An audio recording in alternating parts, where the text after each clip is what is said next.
Entre potes. Un podcast désopilant présenté par Martin et Charles. C'est qui ça? C'est qui ça? Martin et Charles.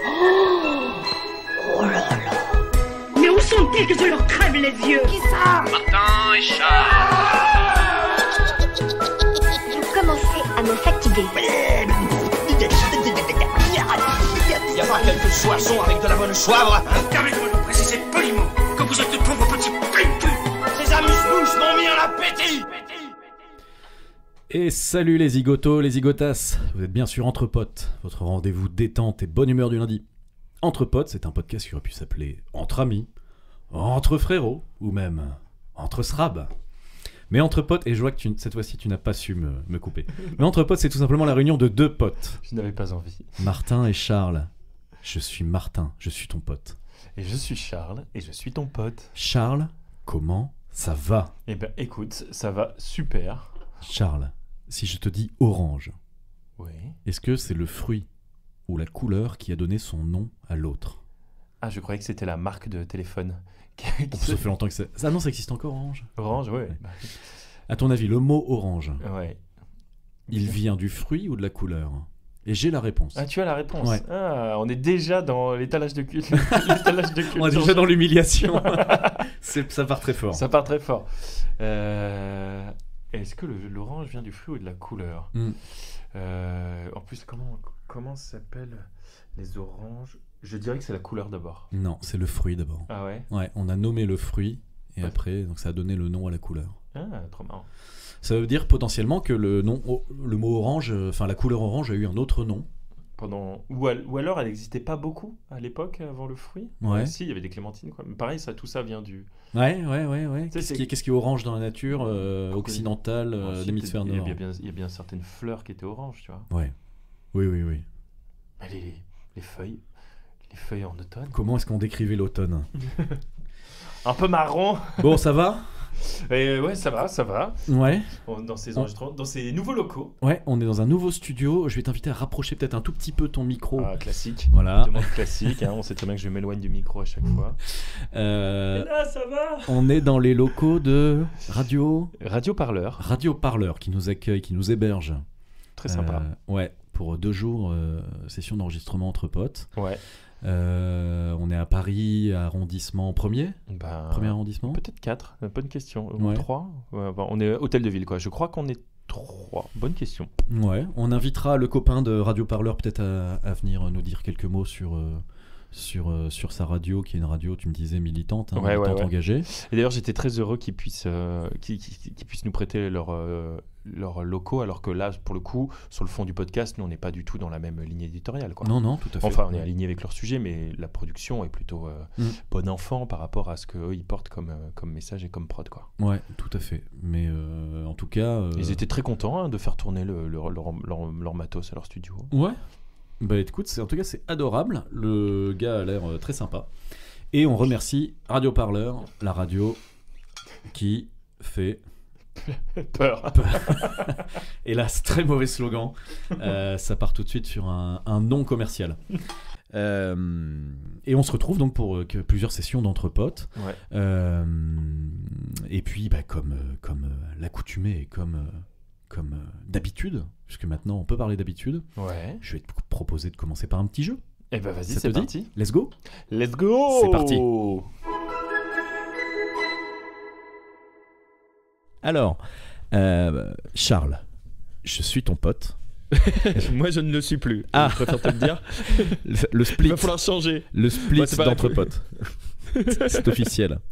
Je vais te proposer un nouveau jeu que j'ai intitulé. Alors, c'est une création, ok. Ah, ok. C'est un premier essai qu'on va faire tous les deux. J'ai intitulé ce jeu le Richard Martin. Pourquoi Richard Martin? Ouais. Mais qu'est-ce que le Richard Martin, Mathieu? Eh bien, Explique-nous. c'est très simple. Mais je sais pas, je t'appelais Mathieu. Le fail est présent. Eh bien, cher José, c'est très simple. Le Richard Martin, c'est deviner le nom et le prénom d'une personnalité internationalement connue et, on va pas se le cacher, souvent anglophone Oui. en français. Et quand je te D'accord. parle de Richard Martin, il s'agit tout simplement de Ricky Martin. Ah, Ricky Martin, Richard Martin. Ok. Voilà. Et du coup, ça marche aussi. Ouais, c'est anglophone et latino. Enfin, ok, d'accord. Ouais, ah Ouais, oui, ça- tout à fait. Alors, et tu fais bien très bonne insertion. Tu fais bien de le préciser parce que des fois, la traduction me plaît peu. Et mon outil Google Translate me propose une traduction dans une autre langue. Et à ce moment-là, je clique et je prends cette autre langue qui n'est pas celle à laquelle on s'attend. Ok ? Donc il y a parfois des D'accord, petits ok, pièges ouais. comme ça. Ok. Donc tu vas juste me donner le nom. Je vais et te devoir donner, deviner. voilà. Et tu vas devoir deviner de qui il s'agit. Ok ? D'accord. Par exemple, Allez, enfin, on commence par un facile. Ok ? Ouais. Puisque je vais te demander de me dire qui est Léonard de la Chèvre. Léonard de la Chèvre. Ouais. Tu le connais. Tu le connais, c'est un héros de ton enfance. C'est Léonard de la Chèvre. Léonard de la Chèvre. Cabrez. Léonard de la Chèvre. Ouais. Par du prénom. Léonard. Ouais. Ça pourrait être quoi Parce Parce que le prénom est également traduit, évidemment, tu auras compris. Ouais. Et donc, je sais pas. Léon. Léon. Ouais, Léo. Léo. Bah, c'est son surnom. C'est son surnom, Léo. C'est son petit nom. Ok. Ah, Leonardo DiCaprio. Voilà. Tout à fait. Le Leonardo DiCaprio, le Léonard de la Chèvre. Voilà. Le Léonard de la Chèvre. J'ai voulu. D'accord. Alors effectivement, tu vois, c'est pour ça que je t'ai dit, on va commencer par un facile. Vu que c'était le premier, je ne t'ai pas piégé, mais j'aurais pu dire Léon de la Chèvre pour mettre un peu plus de difficulté. Ah ouais. Oh, ça va être dur, ça. Il va falloir que je me concentre. Ouais. Allez, c'est parti. Martin Aperçu. Qui suis-je ? Martin Aperçu. Martin Aperçu a pas mal collaboré avec Léonard de la Chèvre. Martin. Est-ce que c'est Martin Scorsese? Martin Non. Scorsese. Si, c'est ça. C'est ça. Martin ça veut dire quoi, Aperçu. ça veut dire quoi, Scorsese? Eh ben, Aperçu. En quoi? En italien. Ah ouais, bah alors là, c'est chiant. Ah bah oui, bien Martin sûr. Aperçu. Ouais. Alors, j'ai dit qu'ils étaient anglophones. J'ai pas dit qu'ils étaient natifs américains. Ah ok. Voilà. Ce sont généralement des vedettes d'Hollywood. Enfin, du bois, du bois de la, du bois joyeux, du bois joyeux. Sacré. Oui, Du bois sacré. Ouais, tout à fait. Ouais. On parle de bois. Justement, qui est Clément Bois de l'Est? Eastwood. Clint Eastwood. Oui. Alors Clint n'a pas de Eastwood. traduction. J'ai décidé que ce serait Clément. Tu vois, Clément Bois de l'Est. Clément Bois de l'Est. Ah, j'aime bien. Ça y est, c'est bon. Je suis Ça te dedans. va? Ouais, ça y est, t'es dedans. T'es dedans. Ouais. Thomas Croisière, qui est un vrai chroniqueur qui existe. Thomas Croisière que je connais bien, Thomas Croisière. Mais qui est Thomas Croisière du coup Mais outre-Atlantique. Thomas Croisière qui est très connu pour réaliser des missions qu'on qualifierait notamment d'impossibles. Bah, disons qu'elles sont difficiles à réaliser, c'est vrai. Je ne te le cache pas. Oui, nous avons donc Tom Cruise. Ouais, Tom tout à fait. Cruise, Thomas Croisière. Ok. Tout à fait, parfait. On enchaîne avec Margot la voleuse. Margot là. Margot Robbie. Ouais. Ah ouais. Robin Hood. Ah ouais, Rob to Rob. Ah ouais. Margot la voleuse. Margot. Alors, un peu plus compliqué. Ok. Vas-y. Qui est Jason, le jambon de statistique? J'aimerais tellement que ce nom existe pour de vrai. Mais... Bah, alors je l'ai tout de suite. Ah mince. Mais c'est trop bien. Bah oui, c'est Jason Statham. Ouais, voilà. Alors, effectivement, Statham, je m'attendais à ce qu'ils me disent le bourg de quelque chose, machin, mais je n'avais pas de traduction toute faite, donc j'ai coupé le j'ai coupé le nom en deux. Statham, le jambon de statistique. Jambon de statistique. Jason, ouais. Là j'aurais pu, si j'aurais dû peut-être. Hein. C'est pas grave, je me rôde. C'est mon premier Richard Martin. Mais la prochaine fois, celui-là, je changerai le prénom. Je dirais Jean Jambon de la statistique pour te piéger. Ouais, voilà. Par exemple, c'était pas mal. Ou Jacques peut-être. Tu vois, genre. Ouais, mais il y a alors justement, Jacques, Jean, qui est Jean Despaux? Jean Despaux.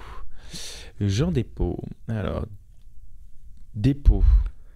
Ah, mince. Alors, est-ce que ce ne serait pas Johnny Cash? Ah non, c'est un Johnny, effectivement. C'est Johnny Depp, tout simplement. Mais alors justement, le Depp, D-E-2-P, je crois que je suis parti sur l'allemand pour avoir le dépôt, tu vois. Où, là, je suis typiquement dans un exemple où Google Trad m'a dit traduction français-anglais, enfin anglais-français, Depp égale Depp. Mais voulez-vous dire cette langue-là? Donc je clique dessus et je trouve autre chose. Voilà. Ok, très bien. Alors, Denis, le fils de Jean. Denis, le fils de Jean. Alors, c'est Denis, le fils de Jean. Ben, c'est Johnson. Ouais. Denis. Ah ben écoute, alors c'est peut-être un nom de quelqu'un que je connais pas. On l'appelle, alors effectivement il a un surnom assez connu qui est la pierre. Ah, mais Dwayne. Oui. Dwayne Johnson. Dwayne The Rock Johnson. Dit aussi oui. Denis le fils de Jean. Denis le fils de Jean. Dis-moi qui est Thomas Merci. Thomas Merci. Ça doit être de l'argot parce que là c'est le français anglais, le anglais français pardon qui m'a donné ça. On est sur Thomas Merci, merci au pluriel. Je sais pas, c'est peut-être que ça va te. Thomas Merci. Thomas. Tom. Merci. Thanks. Non. Greetings. Ouais, bah t'étais pas loin. C'est Tom Hanks. Tom Hanks. Ouais. Voilà. Et je ne sais pas si Google Trad a cru que j'avais fait une faute de frappe en demandant thanks. Mais il m'a tout de suite dit merci quand j'ai tapé Hanks. Donc je me suis dit c'est soit de l'argot, soit. Je prends ça. Je prends. Qui est. Alors attends, comment je vais trouver son prénom? Son nom de famille, c'est Jouer à la montagne. Et son prénom, ça va être. Stéphane. Stéphane Jouer à la montagne. Stéphane Jouer à la montagne. Ouais. Et on est sur de l'allemand. On est sur une traduction français-allemand. Non. Stéphane Jouer à la montagne. Stéphane Jouer à la montagne. Stéphane Wald. C'est Wald quelque chose? Non, Wald c'est le bois. Non. Muntenspiel. T'as fait allemand? Steven Spielberg. Bien sûr, Steven Spielberg. Bon, parfait. Voilà, c'était le Richard Martin, un jeu que je voulais te faire découvrir. Eh ben, j'ai bien rigolé. Ouais, franchement. Je peux en préparer un autre. T'accepteras de jouer avec moi. Avec plaisir, ça, c'est le genre de conneries que j'aime beaucoup. Ouais. Ouais, ok. J'en avais un, mais qu'on peut pas dire à l'antenne parce qu'il est extrêmement raciste. Ouais. Le Richard Martin, voilà. Écoute, je t'en reproposerai. En attendant, je te propose de partir sur un tronc central de l'épisode, comme à notre habitude. C'est parti. Let's go. Charlie Charlot, le petit abricot. Ouais. Tu te souviens du petit abricot? Oui. tu pleures à chaque fois que tu te vois dans un miroir. Parce que je ressemble effectivement à une paire de fesses. Ah non, ça c'est quand je regarde mes fesses, pardon. Ah oui, dans le miroir. Ouais. Ça t'arrive souvent. Je trouve qu'elle ressemble à un abricot. Et je pleure. Oui. Est-ce que tu penses qu'une paire de fesses a déjà été contrariée de ressembler à un vulgaire fruit? Bref, il y a un sujet que j'ai gardé sous clé, que je voulais aborder avec toi. Il a une clé dans la main, c'est pour ça que j'ai marqué un silence un peu ébahi. Oui. Qui est le sujet, je sais pas comment le dire, je sais pas quel titre va porter cet épisode. Ouais. Je te le dis comme ça me vient et ce sont pas des jolis mots. Ouais. Vieillir, prendre de l'âge, avancer dans la vie. Quelle contrariété ton âge peut t'apporter, ton âge qui avance. Hélas, 3 fois hélas. Parce que la dernière fois qu'on s'est vu. On avait 25 ans. Non, moi pas 25. Alors pour moi, à chaque fois qu'on dit la dernière fois qu'on s'est vu, pour moi on prend un café dans le 9e arrondissement. Ah ouais, non, mais cette fois. Pour toi ça compte pas. Voilà. Bon, à ce moment-là, la dernière fois qu'on s'est vu, effectivement, on avait 20 ans. On en a 15 de plus aujourd'hui. Exactement. Je dois je vais ouvrir je vais prendre la parole en premier pour peut-être briser la glace. Je dois dire que chez moi, le fait de prendre de l'âge d'avancée dans la... Je sais pas comment le dire déjà. Comment va s'appeler l'épisode ? Si tu as une idée, tu me le dis. Le fait de vieillir... Ça s'appellera OK Boomer. Le fait de vieillir est un sujet qui est très contrariant chez moi. Comme tout le monde, étant jeune, étant plus jeune, étant enfant, je n'attendais qu'une chose, c'était justement d'être grand, d'être un grand pour avoir des responsabilités, des libertés, faire ce que je veux, ne pas me brosser les dents si j'ai pas envie de me brosser les dents. Et comme tout le monde, en vieillissant, tu t'es rendu compte qu'un grand pouvoir implique de grandes responsabilités. Voilà, et une grande contrariété à chaque année avoir une grande contrariété, pas vraiment une grande contrariété. Disons, comment je vais le dire simplement, au final, je n'ai jamais envisagé qu'un jour je puisse être vieux. Ouais, ça. En fait, c'était réservé aux autres. Se croire. En fait, on a un biais de se croire immortel. Ouais, déjà. Mais qui est pas un biais vraiment fantasmagorique du style je ne mourrai. Si jamais on réfléchit au truc, jamais. Il y a peu de gens qui vont se dire jamais je ne mourrai, tout ça. C'est pas ça. Là, on est dans une espèce de déni qui est certainement. Ça arrive à certaines personnes. Déni la malice d'ailleurs. Ouais. Mais je relève même pas. Mais j'ai quand même ri. Mais par contre, c'est pas parce que on raisonne quelque chose qu'on l'applique. Et en tout cas, j'ai remarqué que effectivement, on ne conceptualise pas, on ne prend pas en compte sa propre fin. Mais je pense que c'est un réflexe. Là, je veux vraiment te parler de l'âge au sens pas joli. Ouais, c'est ça. Les abdos qui disparaissent, les cheveux blancs. Les réflexes que tu pensais jamais avoir un mec qui traverse au feu rouge et dire oh. On n'en est pas là, mais et ça, et te surprendre à finalement avoir des crises, la crise de la trentaine, tu vois, et finalement te dire que ce que tu pensais être réservé aux autres et ce que tu trouvais déjà ridicule à l'époque, et t'as beau avoir tout mis de ton côté pour que ça n'arrive jamais, et t'y échappes pas. Et qu'en fait c'est tristement banal, que finalement toi qui te sentais si invincible étant jeune, au final t'es qu'un pauvre mortel comme les autres, quoi. Exactement. Et que du coup, en fait, plus que contrarié, je crois que je suis vexé de ça, moi, quand de me rendre compte que finalement ça n'arrive pas qu'aux autres et ça m'arrive même à moi, quoi. Et écoute, alors le côté vexé, moi je pense qu'il y a plusieurs aspects là-dedans.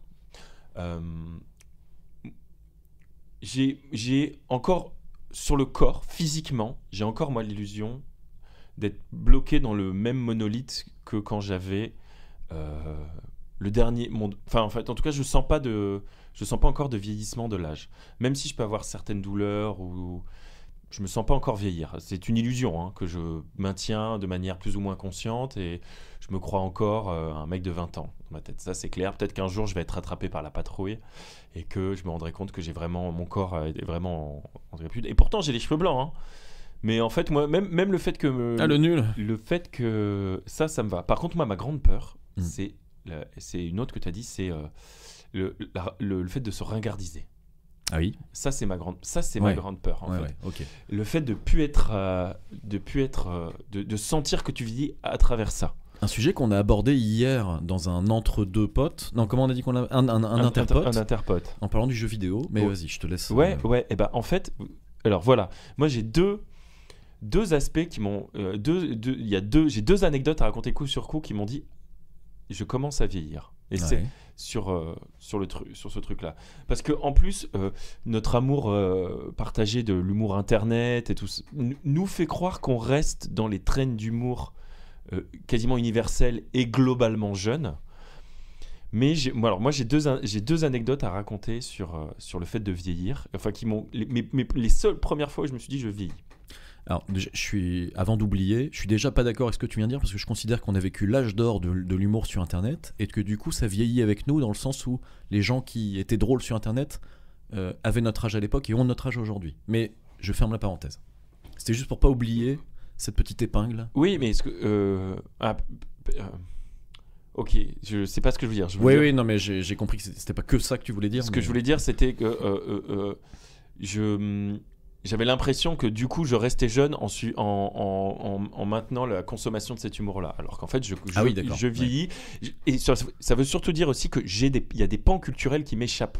En fait, c'est là où j'ai trouvé, où je me suis rendu compte que je vieillis. Parce qu'en fait, il y a des morceaux culturels qui m'échappent, des morceaux de culture de l'internet qui m'échappent, au même titre que échapper à mes parents, le rapport aux jeux vidéo et le rapport à plein d'autres choses. Et c'est là où je me sens vieillir. C'est quand il y a des pans qui sont pas forcément les plus intéressants. C'est pas le problème qu'ils soient intéressants ou pas. Hein.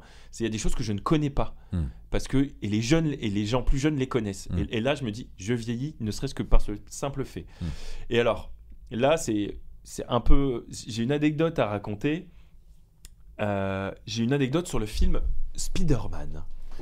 Qui est pour toi l'acteur qui incarne Spider-Man? Alors, non, mais le problème c'est que tu t'adresses pas à la bonne personne parce que je n'ai jamais été intéressé par les licences Marvel, c'est ça? Ouais, exactement. Mais t'as pas souvenir des films de Spider-Man qui sont sortis je dirais Tom quelque chose, Tom Holland. C'est pas ça? Eh bien, en fait, là, tu m'as donné la bonne réponse. Oui. Sauf que, alors. Il a voulu me piéger. Non, j'ai pas voulu te piéger. Pris en flagrant délit. Non, j'ai pas voulu te piéger. Je voulais savoir, en fait. Alors, j'ai fait le malin. Il y a eu des films qui sont sortis de Spider-Man pendant que nous on était ados, et l'acteur c'était Tobey Maguire. D'accord. Ok. Donc là, j'ai pas les refs. T'as pas la ref. Okay, mais l'auditeur auditrice l'aura. Voilà. Il y avait des films de 2000 où l'acteur était Tobey Maguire. Et je savais qu'il y avait eu un reboot que j'avais vu un peu par hasard d'ailleurs. Je sais pas en quelle année, en 2000, peut-être 2013, 2015, avec un autre acteur qui s'appelle Andrew Garfield, il me semble. Et du coup, à un moment, on m'a parlé de Spider-Man et de l'ancien acteur et du nouveau, et j'ai dit ah oui, oui, évidemment. Quand moi j'étais plus jeune, là je faisais un peu le vieux con exprès, c'était Tobey Maguire, mais en fait maintenant le visage de Spider-Man c'est Andrew Garfield. Eh bien non, parce que plus récemment, je sais pas, 2018-2020, il y a eu ce que je considérais comme moi le vieux Spider-Man et le nouveau, ils ont été décalés encore d'un cran. Ouais, c'est ça. T'as voulu faire le malin. Un jeune Spider-Man qui là maintenant ressemble encore plus à un jeune, encore plus jeune par rapport à moi, et celui que je considérais comme le jeuneau Spider-Man, il était déjà passé au rang de Spider-Man plus adulte. En vrai, je te remercie de ton honnêteté sur cette anecdote-là, parce qu'elle est vraiment humiliante, en fait, je trouve. Ouais, tu vois. Et là, je me suis dit... Parce qu'on dirait vraiment un mec qui fait « Mais si, Lucien Jeunesse, tu m'as pris pour un con ?» C'est exactement ça. C'est exactement ça. Et là, je me suis dit, attends, je croyais savoir qu'en fait... Il y avait l'ancien visage de Spider-Man et le nouveau, et j'avais loupé qu'il y avait un nouveau visage de Spider-Man, et que ce que je considérais comme nouveau, c'est déjà l'ancien. Et celui que je considérais comme l'ancien, alors là, c'est l'archéologique Spider-Man. Alors, pour la petite blague, il me semble que dans une espèce de méta-univers, ils aiment bien faire ça dans Marcel. Dans Marcel Universe, Marvel Universe. Comment ça s'appelle, là? Marcel, c'est ça? Avec l'homme araignée. Avec l'homme araignée. Et ils ont mis les différents acteurs côte à côte parce qu'en fait ils se croisent dans des réalités parallèles, machin. Mais donc ils ont fait un peu le joke de mettre plusieurs générations d'acteurs de tout ça. Et du coup là je me suis senti vraiment vieux de croire. En fait il y a un morceau de culture qui est pas très intéressant, hein, c'est de savoir que il y avait eu un reboot de Spider-Man. Et là je vieillis parce que je ne connaissais pas cet acteur. Et je peux me permettre de te choc mentaliser. Un jour, ton fils écoutera cet épisode et il aura 18 ans et il se demandera ah oui, Tom Holland, le gars d'avant.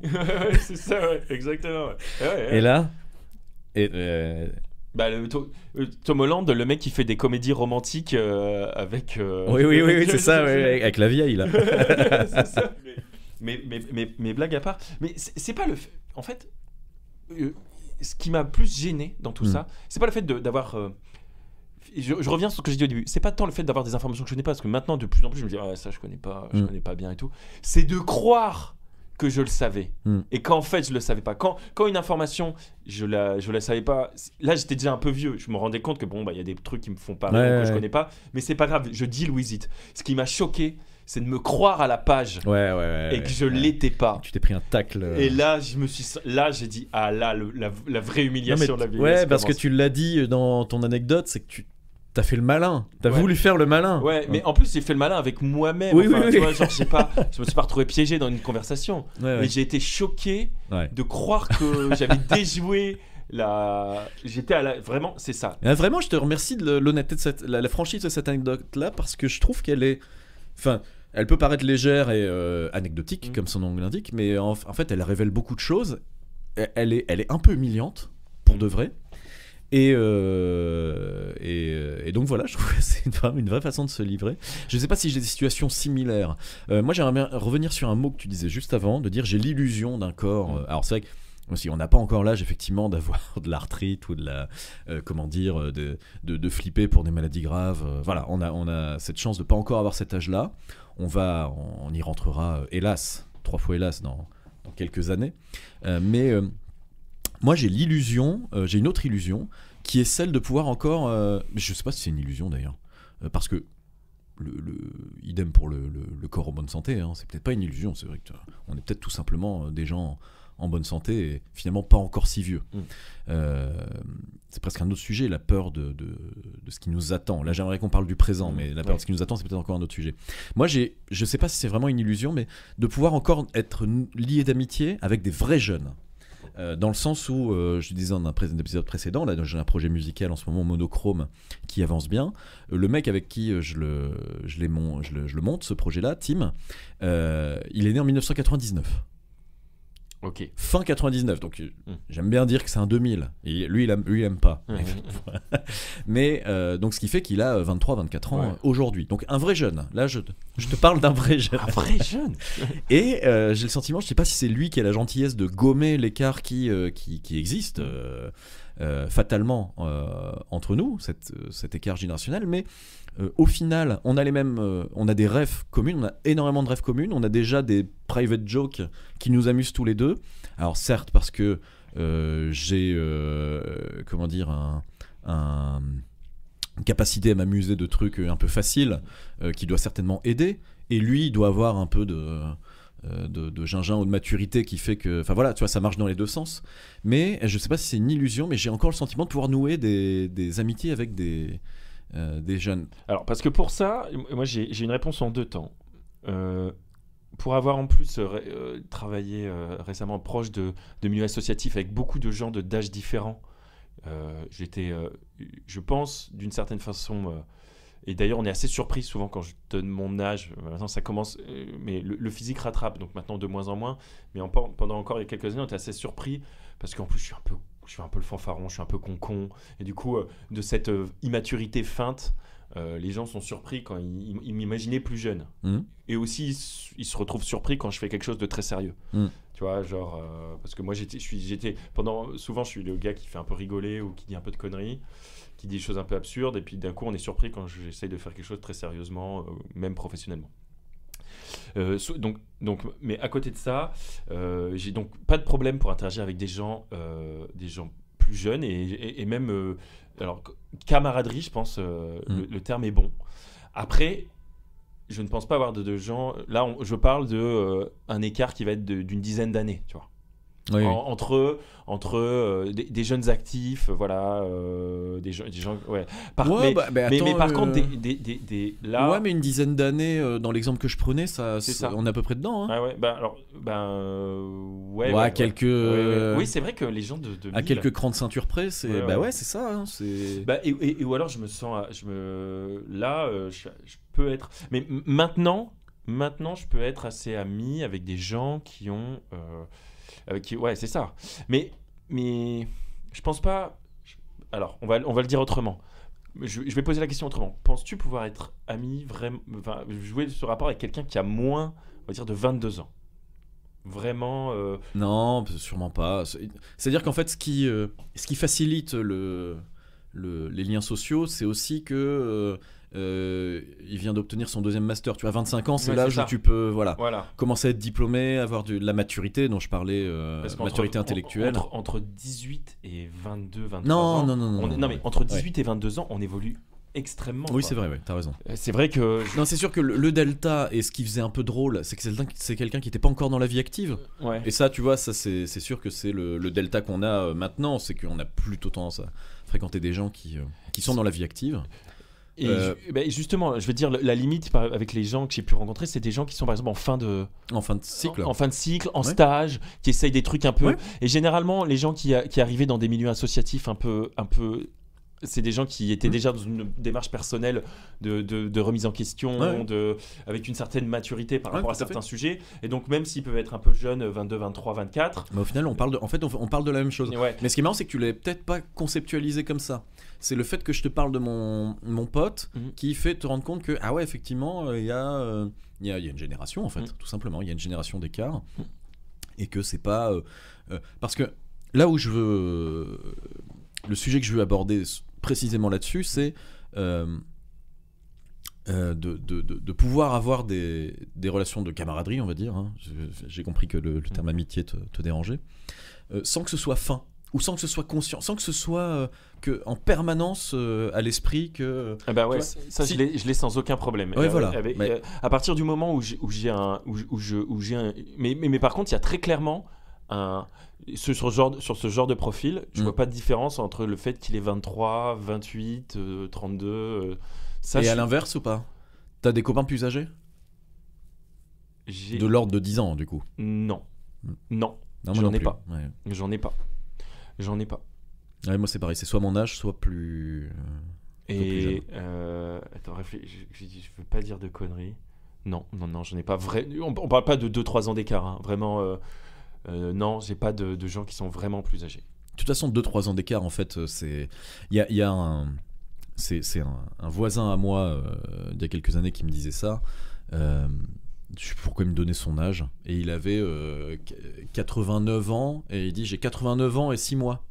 Et il dit il n'y a que 2 tranches de vie où on donne son âge plus les mois. C'est quand on est tout petit ou quand on est très vieux comme moi. Et j'ai trouvé ça relativement mignon. Ouais. Mais ça me fait dire qu'aujourd'hui, les gens qui ont 2-3 ans de différence avec moi, ils ont le même âge. Quoi. Ouais, c'est ça, je ils ont le même considère âge. qu'on Ouais, a le même âge. Voilà. Exactement. Et du coup. Donc ça compte pas. On va pas faire les bébés cadom à se dire je suis plus grand, je suis plus petit. Ça peut avoir un impact sur certains produits, sur certaines références culturelles communes, qu'il va y avoir un gap en 3 ans. Ouais. Tu vois, mais au-delà de ça, c'est pas le cas. Amis auditoris, j'assiste à un drame. Martin se bat. Un combat de l'homme contre le pied de micro. Ouais, Martin, c'est le naufrage du Titanic. Ah oui, là, dis donc, tu le vois tomber. Oui, je le vois tomber. Ah, c'est bon, ça y est. Ah, ça y est, il a rétabli l'équilibre dans la force.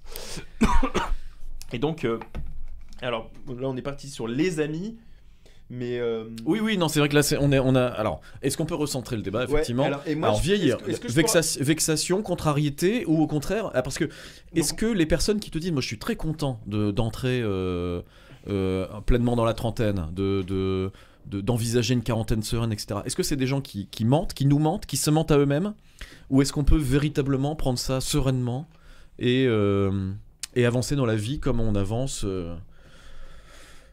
comme une saucisse avance entre 2 tranches de pain brioché? Eh ben, écoute, je pense qu'en fait, la question qu'il y a derrière, c'est plutôt.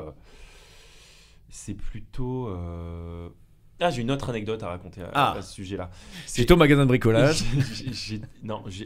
Pendant le Covid, je parlais avec Margot. Margot, qui est quand même, pour le coup, vraiment plus jeune, quelqu'un de très intéressant, qui était vraiment sur cette tranche. Elle venait à peine de sortir d'école, alors que c'était il y a 2 ans. Donc, Ta toute petite sœur est née en quelle année? 98. Donc, plus vieille que Tim. C'est plus vieille que Tim. Une ancienne. Mais c'est ce genre d'âge. Moi, tant que c'est dans les 90, je pense, et incluant 98, 99. Le 20e siècle. Toi, tu parles aux gens du 20e siècle. Non, c'est pas ça. Je pense pas m'être lié vraiment d'amitié avec quelqu'un, mais avoir développé une relation de camaraderie avec quelqu'un né en 2000 plus. Il faudrait que je. Donc, je t'ai coupé, je m'en excuse. C'est rien du tout.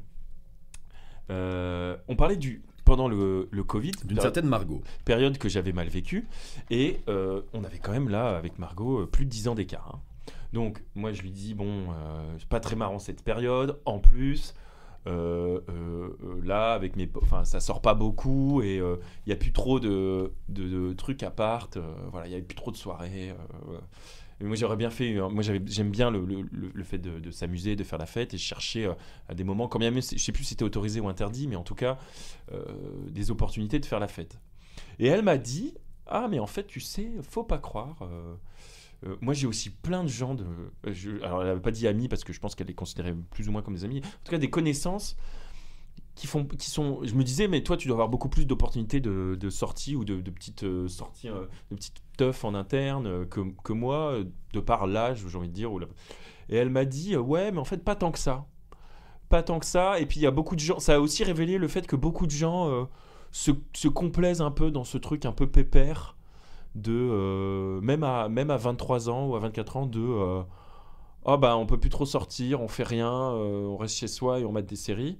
Et en fait, elle m'a dit, je pense que c'est vraiment un truc d'être vieux avant l'âge ou quoi que ce soit. C'est plutôt une histoire d'envie de... Ouais, d'anticiper. Ouais. Non, et puis d'anticiper est-ce que j'ai envie de sortir, de rencontrer des nouvelles personnes, ou est-ce que j'ai envie de rester chez moi tranquille? Je dis pas qu'il faut tout le temps sortir ou il faudrait tout le temps rester chez soi, mais qu'il y a une posture de est-ce que dans mon cerveau tu es encore curieux, tu veux encore faire des nouvelles choses, des nouvelles expériences, des nouveaux trucs musicaux, ou en fait ce que tu veux, quand tu disais voilà, les gens, ce que tu veux c'est être tranquille chez toi, tu fais ton petit taf, tu fais ton petit truc et basta quoi. Quelque part, moi à 22 ans je rêvais de... Si à 22 ans on m'avait dit est-ce que tu préfères là tout de suite avoir une vie étudiante avec on te paye l'appart et t'as une coloc super et tu fais des fêtes tout le temps, ou est-ce que on te paye un appart et il est bien meublé, c'est tranquille, t'as une copine cool et c'est cocooning tout le temps, je pense que je me serais dirigé vers la solution 2. Le cocooning tout le temps. Ouais, je pense. Ouais, c'est marrant. Je pense parce que il y a toujours en fait c'est philosophie de comptoir, hein. On pourrait presque avoir un jingle pour ça. On veut perpétuellement ce qu'on n'a pas. Et quand moi j'étais étudiant avec des propositions de fête... Pendule de Schopenhauer, on oscille perpétuellement entre le désir et l'ennui. Chose que je ne crois pas, mais c'est ce pendant philosophique-là. On peut être que dans l'attente de quelque chose ou dans l'ennui parce qu'on a déjà cette chose qu'on voulait. Ouais, mais quand j'avais 22 ans et que j'avais une possibilité de faire la fête absolument tous les soirs de la semaine dans des lieux différents et que la vie que j'avais pas c'était un bel appart spacieux avec possibilité de rester coucouné, etc. C'est ça que je voulais. Et quand je l'ai eu, enfin si je prends ma vie d'aujourd'hui qui est mécaniquement plus ordonnée et plus tranquille, je cracherai pas contre la possibilité de sortir tous les soirs et faire le fou. Je pense pas que ce soit la possibilité de sortir tous les soirs ou de pas sortir. Ce que je veux dire, c'est que je vais faire le pendant avec un autre sujet qu'on a dit qu'on aborderait, c'est sur les amis et aussi, mais on va pas parler des amis en tant que tels. Vraiment, on va parler de la capacité de rencontrer des nouvelles personnes. Et en fait, c'est la posture, je pense, de jeunesse découverte / enfermement. Pour moi, c'est ça. C'est les gens ne comprennent pas comment je fais pour rencontrer des nouvelles personnes au fur et à mesure. Il y a plein de gens qui disent en fait, à part au boulot, tu rencontres. Enfin, déjà, au boulot peut-être, mais il y a ton taf, ton péritaf. Dans cette posture d'être vieux ou pas, il y a quelque chose de l'ordre de la curiosité et de l'ouverture d'esprit, tout simplement. C'est juste ça pour moi. Et on a souvent été étonnés, mais on était étonnés, quel que soit l'âge, on était étonnés du fait que je rencontre des nouvelles personnes. Genre quand on est étudiant, on est dans un milieu très ouvert et on est incité à faire des expériences et on est curieux. Ok, très bien.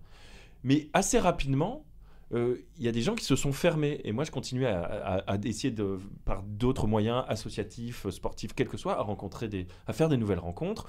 Puis après, à continuer à faire des nouvelles rencontres. Je me souviens, j'avais même pas 30 ans, j'ai eu une rupture forte, et puis il y avait quelqu'un qui me dit « Ah ouais, en plus maintenant, et alors, ça va être dur de rencontrer... » Mais alors que depuis, mais j'ai fait encore 1 milliard de rencontres, j'ai rencontré ma femme, mais en plus j'ai fait aussi... J'aurais pu potentiellement créer des idylles, il y a plein de personnes qui étaient intéressantes, sympas, tout. Je veux dire... Je continue en permanence à avoir des interactions avec des nouvelles personnes et c'est super sympa. Et Et il n'y a pas un moment où j'ai dit c'est bon. En fait, c'est ça la posture. Ouais. C'est bon, je connais assez de gens. Oui, c'est ça, dans ok. ma vie. J'ai mon stock, J'ai mon stock. j'ai mon équipe. J'ai l'équipe est Toka. C'est bon. J'ai fait le tour de la question. Ouais, d'accord. Et maintenant, Mon Pokédex. mon Pokédex est plein. Ouais. Exactement, c'est Ouais. ça. C'est la même posture qu'on avait les trucs sur la musique. C'est bon, j'ai fait le tour de ce que c'était la question musicale. Ouais, tout à fait. Ouais. Tout est fait, tout est mieux, tout était mieux jusque-là. Quand tu le mets en perspective avec ça, effectivement, c'est frappant. Donc c'est en permanence de se dire, je suis en apprentissage permanent. Il y a toujours la vie, le meilleur est à venir. Ouais, ok. Sur les amis. Enfin, alors, je suis ravi. Enfin, j'adore mes amis, c'est pas ça, mais je ne me ferme pas la porte en disant c'est bon, j'ai un stock d'amis. Ouais. Donc, et c'est ça la posture, moi, qui je pense qui fait la part entre. Et c'est peut-être une illusion, hein, de dire j'ai encore plein de choses à apprendre, comme si la capacité que j'avais à automatiser des choses était infinie, alors qu'elle ne l'est pas, on est d'accord. Mais je peux encore vivre plein d'expériences amicales, je peux encore vivre plein d'expériences musicales, cinématographiques, même sportives, enfin de tout. Je crois que je peux. Et je pense que c'est là le bascule, c'est de se dire quand tu commences à dire ça c'est bon, j'ai fait le tour, D'accord. je mets ça de côté. Donc ça peut être sur la fête, c'est fini. Ouais, ok. Les amis, c'est bon, j'ai ce qu'il me faut comme ami, Ouais. j'ai ce qu'il me faut comme musique. Je pense que c'est là où quand tu commences à fermer des portes, tu commences à vieillir. J'aime beaucoup le message que tu envoies là, parce que en plus de ça, il me renvoie à comment dire, les deux seules conclusions que j'avais envisagées pour ce sujet, qui étaient soit on a peur de vieillir et on a raison parce que vieillir c'est pas cool, soit il faut pas avoir peur de vieillir parce que vieillir c'est cool. toi tu délivres un autre message qui est en fait il faut pas y penser, enfin c'est pas comme ça que ça se que l'équation se pose. C'est plus de toujours savoir rester curieux et de ne pas voir le temps qui passe par le prisme du vieillissement, du corps, de l'esprit, etc. Avec quand même ce petit twist qu'on n'a pas particulièrement développé, mais on le fera peut-être par ailleurs, ou en tout cas on l'a fait dans l'interpod d'hier, qui est d'un moment donné être ringard. Ouais. Tu l'as dit comme ça et je peux pas le dire autrement, mais qui est un sujet qui moi me fascine. Parce que en fait je le trouve je trouve qu'il est dans l'anticipation d'un comportement qu'on trouve déjà aujourd'hui nul et une projection de soi-même dans un état qu'on n'a pas envie de. Enfin tu vois, finalement ça recoupe pas mal de sujets qu'on a. Mais je pense qu'on est plus ringard quand on pense avec conviction avoir fait le tour d'une question et qu'on ferme nos réflexions sur cette question, ou nos chakras vraiment sur le fait sur une question, que quand on fait une faute un peu de référence, ou à la limite si on a l'humilité de se dire ah ouais là j'étais un peu à côté de la plaque, désolé. C'est pas grave, tu vois. Et si les gens sont pas malveillants, normalement ils devraient pas te charrier plus que ça, quoi. Ouais. Mais voilà. Et par contre, encore une fois, il y a un biais, c'est que on est quand même pas si vieux que ça, et que ce qui doit quand même être dur, et il faut que je me méfie de ça, c'est de justement de croire que toutes les portes restent tout le temps ouvertes. Ouais. Or, à un moment, je ne pourrai plus faire des performances, genre si je veux. Il y a des choses que je pourrais pas faire dans la vie, quoi, assez rapidement. Des performances physiques très très très dures. À un moment, quand je vais me retrouver avec des limites physiques, ça va peut-être me choquer. Ouais, Ouais, bon bref. Si, vas-y. Mais j'allais dire, peut-être que ce qui m'a aidé, c'est une espèce de désillusion de la très jeunesse, quand tu vois, tu disais qu'on se croyait immortel, ou on se croyait exceptionnel et que ça arrivait aux autres.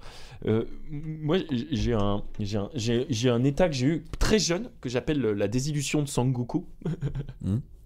Donc personnage de Dragon Ball Z qui est surpuissant. En fait, dans les trames narratives de manga et de toute la génération pour ados, il y a souvent l'histoire de le personnage principal découvre qu'il est exceptionnel et qu'il a des pouvoirs qui dépassent l'entendement et qui font de lui. Il était un peu un random. Alors Sangoku, c'est pas exactement pareil, mais souvent dans les mangas, c'est ça. Il était un peu un random et en fait, il devient quelqu'un d'exceptionnel. Il a un destin. Il a un destin. Et en fait, rapidement, je me suis rendu compte que vraiment là. Ça fonctionnait pas comme ça. Ouais, et genre, je me souviens, tout début d'adolescence, vraiment au début du collège, entre la fin du primaire et le début du collège, je ne serai jamais Sangoku. Il n'y a pas le moment où mon potentiel latent de surhomme va se réveiller parce que genre, je suis en colère et une aura d'énergie explose autour de moi. Ce que je veux dire par là... Non, mais c'est limpide. Ouais. Enfin, c'est très clair. Ouais. Et du coup, j'ai fait la paix avec ce truc-là assez tôt. Ouais, mais j'allais te dire, on a pu... comment dire, on a eu la chance... parce qu'on a grandi dans un environnement favorable à ça, de faire ce qu'on voulait ou à peu près de nos vies, même si on a des épisodes d'Entre Potes où on dit que tout s'est pas passé comme prévu, et voilà. Mais n'empêche que on a pu quand même accomplir beaucoup de choses qu'on souhaitait accomplir dans nos vies. Imagine le syndrome de Sangoku reporté au culte de la personnalité qu'on peut ériger sur Mbappé, sur des footeux célèbres ou sur des stars de la pop culture, avec des gamins qui... Parce que Sangoku, c'est assez évident à un moment donné qu'on est sur de la fiction et sur un scénario. C'est vrai. La réussite d'Mbappé pour un gamin qui mise tout dessus et qui au final se rend compte, et sûrement plus tard que nous, quand on... Plutôt fin d'adolescence, je pense. Ouais. Que ça se passera pas comme ça et que les plans B ne sont pas aussi riches que ceux que nous on a pu avoir. Là, la désillusion peut être balèze quand même. Ouais, je suis d'accord. Mais on parle d'autres choses là. C'est un autre sujet, tout à fait. Mais j'aime bien. Tu as raison. Donc j'aime bien l'expression le syndrome de Sangoku, mais finalement il est assez profitable. Ouais, tout à fait, parce qu'il permet de se réconcilier avec donc finalement avec une forme de limite, de finitude. Et peut-être qu'en fait c'est dès là j'ai accepté que j'avais des limites. Et à partir de là, j'ai commencé à plus jouir et à développer d'autres choses comme des curiosités, quoi. Le mot ringard a éveillé en moi une recommandation que je me permets de glisser, telle une saucisse entre deux tranches de pain brioché, à la fin de ce tronc central, puisque j'ai regardé il n'y a pas longtemps Impionçable, qui est l'un des longs métrages de Babor l'éléphant. Impionçable. Babor l'éléphant. Il n'y avait pas Irregardable avant ? Il y a eu Irregardable, tout à fait, qui est arrivé après. Je crois que là, Impionçable, ça doit être le premier. Je ne sais plus, j'ai pas trop la chronologie. Babor l'éléphant, c'est un personnage que je découvre de jour en jour, j'ai envie de te dire. Ah ouais ? Jusqu'ici, pour moi, c'était simplement un génie de Twitter. Enfin, le roi de la punch sur Twitter. Et finalement, je me rends compte que c'est un auteur qui a produit une richesse d'œuvres assez incroyable, qui est toujours aussi prolifique d'ailleurs, et qui à un moment donné s'est dit je vais faire des films avec peu de matériel, peu de moyens, mais qui seront quand même des longs métrages avec une histoire construite. Et en fait j'ai découvert ça à travers les récits qu'il faisait de ses séances d'écriture sur des scénarios qui sont quand même balèzes et très écrits. Et je pensais que c'était du troll, je pensais que c'était un gag. Mais non, il écrit véritablement des films. L'histoire est bien foutue. Donc moi, j'ai regardé Impionçable en entier. J'ai beaucoup aimé ça. Donc c'est plutôt mal filmé, mal réalisé, très mal joué. Mais l'histoire est assez chouette. Et surtout, en fait, j'aime cette attitude que je ne connais nulle part ailleurs, qui est celle de Babor l'éléphant. Qui est de faire de grandes choses mal avec les moyens qui sont les siens, on va dire. Non mais écoute, moi je connais très bien Babor depuis longtemps, depuis des années, même quand il avait son site propre où il a fait des trucs hilarants sur les sites de rencontres. Il se fait passer pour c'est hilarant. Enfin vraiment, je me pissais dessus de rire. Et il a élargi un peu sa critique. Par contre, j'avoue ne jamais avoir regardé ni Irregardable ni Impionçable. Je suggère Impionçable. Enfin, je te recommande Impionçable. Mais il est coutumier de faire. D'aller loin dans ses conneries et d'être sérieux. C'est exactement ce que j'essaie de dire. D'être sérieux dans ce qu'il fait. Typiquement, à un moment, je sais pas si tu avais vu, il avait fait des choses sur l'hypnose quantique. Non, mais je sais. Il est allé rencontrer la secte raélienne. Il a ouvert même une chaîne où lui faisait des séances d'hypnose pour les autres parce qu'il a décrété qu'il pouvait le faire lui aussi. D'accord. Donc il a fait pendant longtemps. Enfin, ça lui a pris du temps, quoi, de faire ça et de rencontrer des gens, et pour une somme modique, il faisait des séances d'hypnose ou des choses comme ça. Mais c'est justement ça. C'est comme tu le dis. J'ai découvert qu'il se donnait les moyens en termes de temps et d'énergie de faire des trucs très sérieusement. Et voilà. Et donc dans Impionçable, il y a un personnage de ringard qui est joué par Teddy Ferrand. qui est, J'aime beaucoup. tu connais, j'aime- ouais. ouais. Qui est d'abord joué par Pastor, Lucas Pastor, et qui dans le scénario à un moment donné change d'apparence par un habile. Alors j'imagine que c'était pour cause d'indisponibilité de Lucas Pastor pour jouer la suite du film, et qui du coup est remplacé par Teddy Ferrand, et qui joue un personnage de ringard et qui est trop marrant. Bah, grosso modo, il est community manager sur des réseaux, mais il a 40 ans, du coup il est voilà, un personnage un peu nul et qui Bah, tu m'as donné envie, je regarderai un impionçable, voilà. Avec l'excellente Camille Fievez, qui n'est autre que Madame Babor. Je crois qu'ils viennent d'avoir un petit bébé d'ailleurs. Ouais, ils ont On les fait une félicite. vidéo là-dessus. C'est assez, Ah oui. assez drôle. Bon, d'accord. Où il est abject. Il est tout simplement abject. Teddy Ferrand, Lucas Pastor, Sylvain de la chaîne Ah oui. Sylvain. Et souvent l'ami aussi Kemar. Kemar est là, tout à fait. Kemar fait le directeur de casting. Tu verras, je te laisserai découvrir. Monsieur Poulpe, enfin il y a un assez beau casting.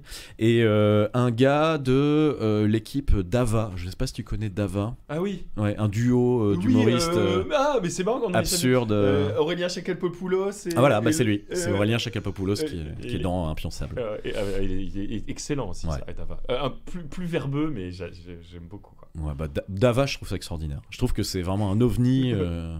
Je savais pas que tu connaissais ça. Quel plaisir de découvrir. Il y a pas mal de... Mais de toute façon, il y a pas mal de trucs qui sont en train de se monter. Alors, Kemar a lancé il y a pas longtemps, avec Camille Fievez justement et Babor, Palavas Péniche, Ouais. voilà, une chaîne...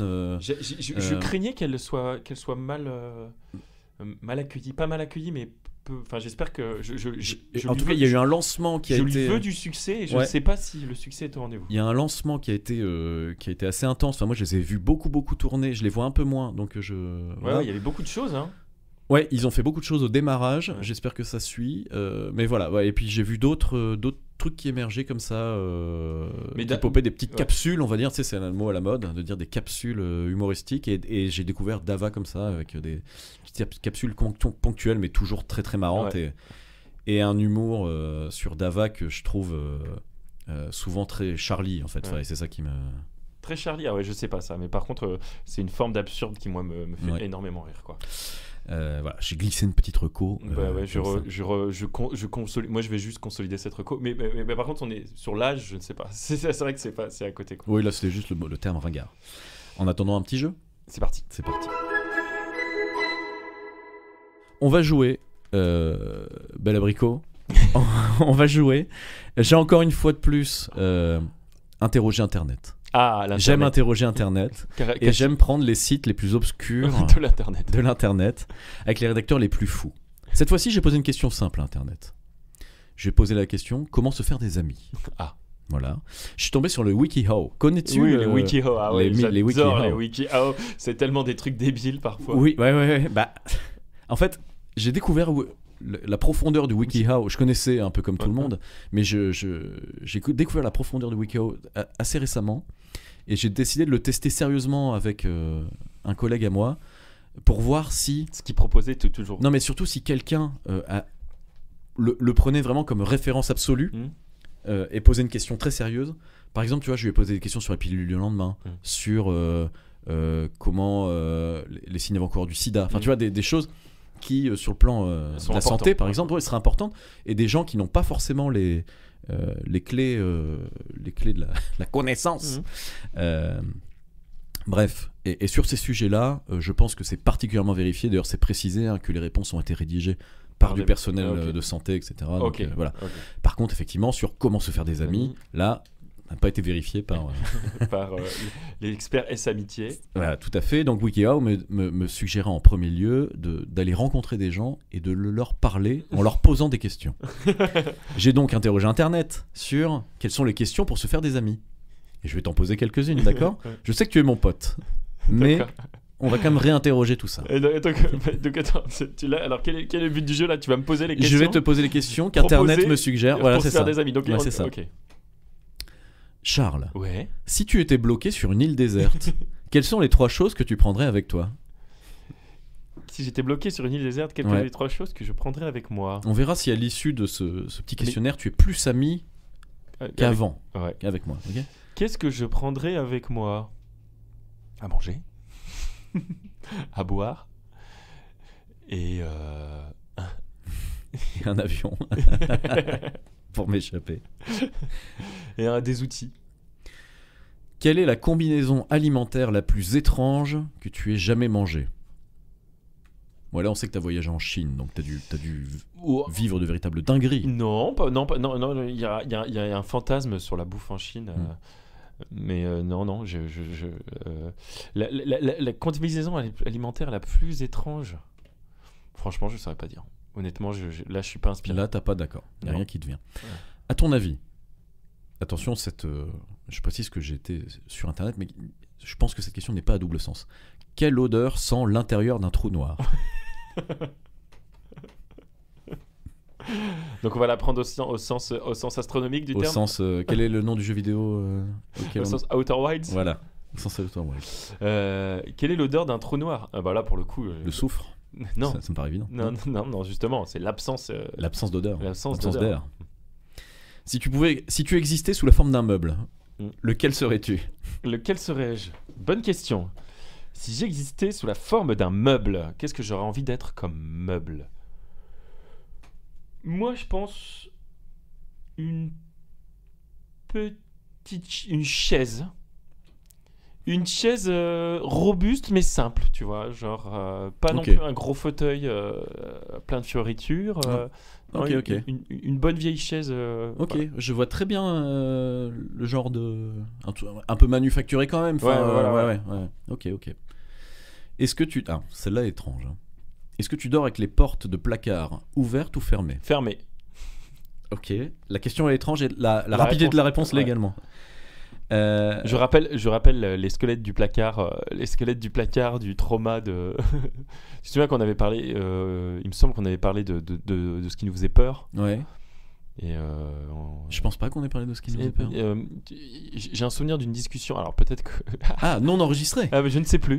Je pense que ça l'était, mais peut-être que ça l'est plus. Peut-être que je me trompe. Vous nous direz, j'avais un milieu auditorisme, mais il me semble que toi, tu parlais du fait, par exemple, que tu as vu trop tôt certains films. Ah, oui. Oui, peut-être, d'accord. non, mais même tu avais parlé de. Oui. de- D'Edouard aux mains d'argent. Ah oui, t'avais peur d'Edouard aux mains d'argent et moi je t'avais parlé de Jurassic Park et Ouais, tout à fait. et je pense aussi t'avoir parlé des squelettes du placard, de peut-être, la oui, maison hantée et de la Slim de Ghostbusters. Ça, oui. Et du fantôme, la quéquette tordue. hélas. Faut quand même- Tu le connais. Et si tu pouvais manger qu'un seul aliment pour le reste de ta vie, lequel serait-il? Du taboulé. Quelle étrange habitude as-tu? À part réveiller ton cerveau.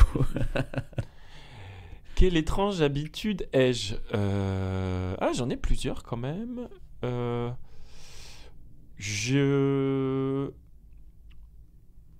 Ouais, si, ouais, non, mais alors, étrange, je sais pas, est-ce qu'elle est si étrange que ça? Et là, il sort une dinguerie. Je Je défèque par le balcon. sur des photos de Jean-Claude Van Damme que j'ai préalablement exposées en contrebas. Pendant 6 mois et 3 jours. Non. Étrange habitude, oui, j'ai un procédé d'automassage et d'auto-étirement et palpation très fréquent et quasi quotidien, enfin quotidien déjà à tous les réveils et puis Non mais attends, ça c'est incroyable ça. C'est incroyable. C'est-à-dire que ce que tu veux me dire, c'est que tu pratiques la pendiculation? la pendiculation, Eh oui, c'est une définition de l'extrême. de l'extrême, tout à fait. Et Mais donc, qui va aller assez vite puisque tu... donc, en gros c'est le fait de C'est un mouvement du corps qui consiste à étirer les bras vers le haut, à renverser la tête et le tronc en arrière et à étendre les jambes, qui s'accompagne souvent de bâillements Ouais. et qui se produit au réveil. Ouais, enfin c'est juste s'étirer. en c'est fait. tiré au réveil quoi, la Ouais. pendiculation, ouais, je la C'est ça. pratique, ouais. Ouais. Je la pratique. Non, mais je suis en étirement permanent. Je suis quelqu'un qui m'étire beaucoup, Ok, toujours dans ce truc de se sentir toujours très très bien. stretcher, va. Ouais, Ouais. l'écoute du corps. Ouais. Et pourtant, je n'ai aucune souplesse, hein, je tiens à le dire. Je suis un anti. Mais par contre, j'ai vraiment un besoin genre de me toucher les yeux, là, machin, étirement, voilà, les dos, Ok. tout le temps, Ça c'est bien. Bah, nos posturologues sûrs valident. Ouais. Une dernière. Ouais, vas-y. Le rêve le plus étrange que tu aies fait et dont tu te souviens évidemment. Le rêve le plus étrange que j'ai fait. Moi j'ai un rêve récurrent, si je peux participer à Ouais. la petite sauterie. J'ai un rêve récurrent, mais qui est récurrent chez beaucoup de personnes, c'est le fait d'appeler à l'aide, mais qu'aucun son ne sorte. Oui, ça. Ah oui, mais là c'est dans le cauchemar. Non, mais j'ai souvent des reconstitutions d'endroits qui sont complètement fantasmagorés. Par exemple, typiquement, je repense parfois à... Ah, mais alors, en fait, j'ai une cour d'école. J'ai des... tu pourrais en faire le plan. En tout cas, peut-être, je sais pas si je peux en faire le plan, alors qu'elle n'existe pas. Tu vois, ou alors que c'est censé être ma cour d'école de quand j'étais petit, mais je la représente pas comme ça, tu vois, genre. Parce que moi, des fois, j'ai une réminiscence comme ça d'un bout de rêve, on va dire, et finalement tout se reconstitue et je revisualise des lieux parfois entiers avec des immeubles, chaque étage, c'est limpide pour moi. Enfin, je serais capable d'en dessiner les plans, etc. Moi, ça l'est au réveil. Après, ça c'est. Ah non, mais moi, des fois, c'est des rêves que j'ai fait il y a longtemps. Enfin, tu t'arrives à trop. Ouais, non, moi non. Là, c'est clairement, moi, j'oublie. D'accord. Mais là, cette cour d'école dont vous parlez, Charles, allongez-vous. Tu vois, souvent, c'est c'est quelque chose de rémanent. C'est je suis dans l'ombre du préau et il y a la lumière de la cour. D'accord. Et c'est vraiment le fait d'être dans sous un préau. Ok. Voilà. Bon. Et est-ce que tu te sens plus ami qu'avant avec toi? Avec moi, suite à ce questionnaire d'internet? Non, pas du tout. Hélas. C'est donc un échec du WikiHow. Ouais, c'est ça. Mais après, peut-on dépasser notre level d'amitié tel qu'il existe aujourd'hui? Je ne sais pas. Peut-être. Il est à son maximum. Merci Charles. Merci à toi. Et on remercie... Je suis ton pote. On remercie toutes celles et ceux qui nous ont écoutés. En fait, si, je suis plus ton pote maintenant. Ça marche. Voilà, ça marche donc. Vive Internet. Vive l'Internet. Ouais. Et d'ici là, on vous souhaite tout le meilleur. On vous dit à très vite pour de nouvelles aventures. Et d'ici là, portez-vous bien. Gros bisous. Ciao, ciao.